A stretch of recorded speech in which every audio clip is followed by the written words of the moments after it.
back to the e-learning portal.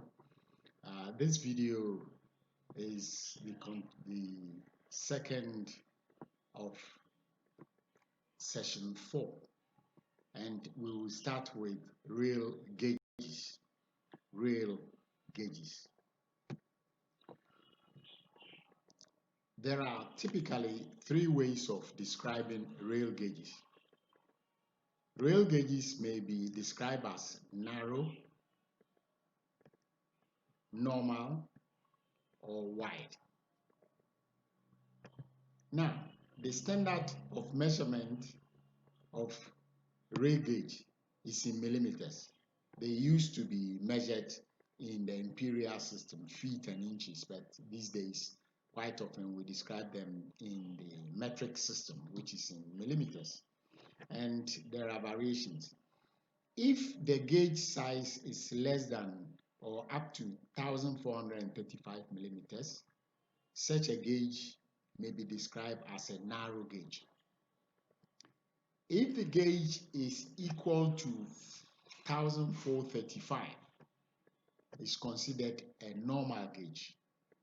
And if the gauge size, the vertical distance between the rail lines is wider than 1435, they are considered wide gauges. So there are 3 descriptions there. The normal one, which is exactly equal to 1435 millimeters. Anything less is narrow. Anything more than that is considered a wide gauge. Right. And on the screen, you will see that various national railway line gauges, some of them have been put there for you. In Europe, Turkey, China, Middle East, Iran, CIS, most of their gauges are wide. In Finland, the gauge size is about 1524, Spain is 1674. So you see the variation in the gauge size. When we say rail gauge, I believe you now understand the vertical distance between the rail lines. The distance from one rail line to the other rail line. Every rail line has 2 metals on which the wheels travel. The gap between them is what we call the rail gauge, and they differ from country to country. On this screen, you see that the distance between the left gauge and the right gauge, the vertical distance between the 2 sides of the rail line in Finland is 1524. In Spain is 1674, much wider.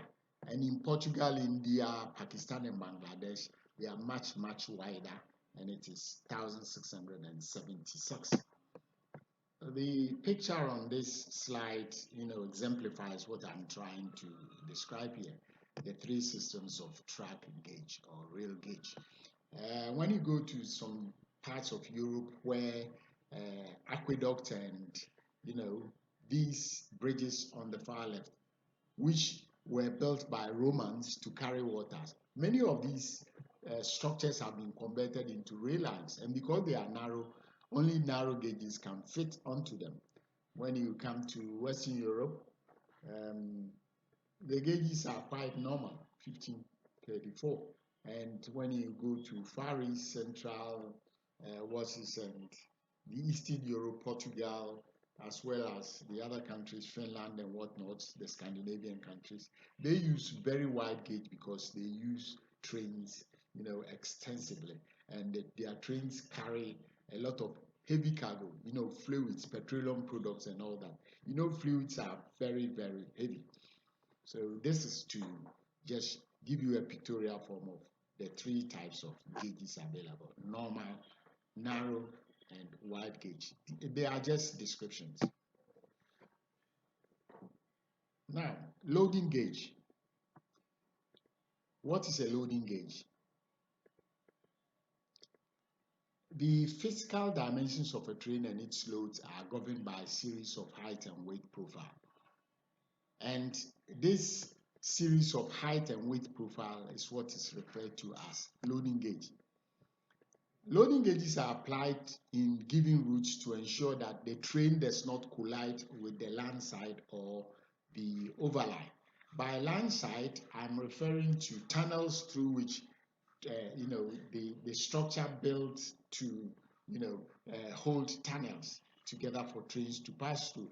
There is a side, the train goes to a tunnel, and there's a structure built.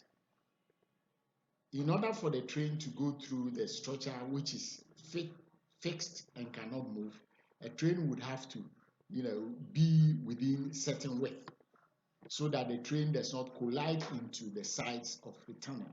That is what I'm referring to here. And overlines may refer even to still the top part of the tunnels, so as canopies, overhead lines, bridges, and tunnels. Trains do not only go through channels, they also go under overhead power lines for electric trains to connect to obtain the fuel they require to ride. There may be canopies built on networks and rail lines, and trains have to go under such canopies and platforms.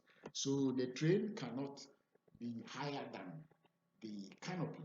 So this is what is described as the loading gauge. See, it's the series of the established width and height which guides the entire physical train, so that they do not either collide with the fixtures on the sides or the fixtures above the train.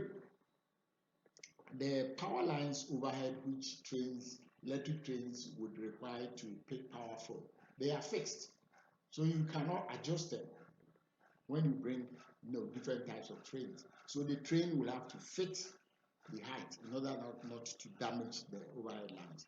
The bridges built at railway station for passengers and other users to go over, they are of fixed size, so the train must be able to pass under, and that requires the train only to be built to a certain height.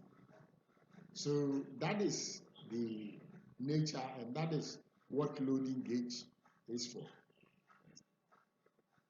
They set or they govern the height and the width of the train. So also does it govern the height to which a train can be loaded, because if you leave it to people, they might load an open wagon and it will go too high, just like the Burkina and Nigerian articulated trucks. They can sometimes overload and get stuck on their bridges. In railway, that cannot happen. So you can only load up to the gauge, the height allowed, and you can only load up to the width allowed. When you drive on the Kumasi Accra Road, you come across charcoal trucks that are overloaded on the side, and the load is extending into the other side of the road. That's quite dangerous. You can't do that in railway. The loading have to fit into the loading gauge. So there's a set limit for how high you can load the train and how wide you can load the train. That is what loading gauge is about. Right. So that's what has been put here for you to understand. Loading gauge profiles vary route to route. In certain routes, the tunnels may be wider or higher. So that allows for a different, loading gauge. And in certain routes, the electric overhead lines are higher, and the overbridges built at railway stations may be higher. So the trains that run under such networks may be higher, wider, and may be allowed to load more than other trains that uses loading gauge profiles that are much smaller. A pictorial form of what I'm trying to explain is what you see on the right hand side. You see there is a structure there on the bottom right. The one with the cross is a train or a flat car that has been overloaded, and see the load, which is sawn timber, would get stuck in the tunnel. On the right hand side, the forwarder has loaded within the loading gauge, so the train will be able to move through conveniently without colliding into that arch. And pictorially is also shown to show the variation in loading gauge on the left hand side. This picture even gives more vivid description of what loading gauge are in different parts of Europe. You see GC, the indigo is the highest and the widest. GB plus is the next. The color yellow GB, is the next, followed by GA, and the white is the universal, and the BRW6 is green. So you see there are variations in the loading gauge.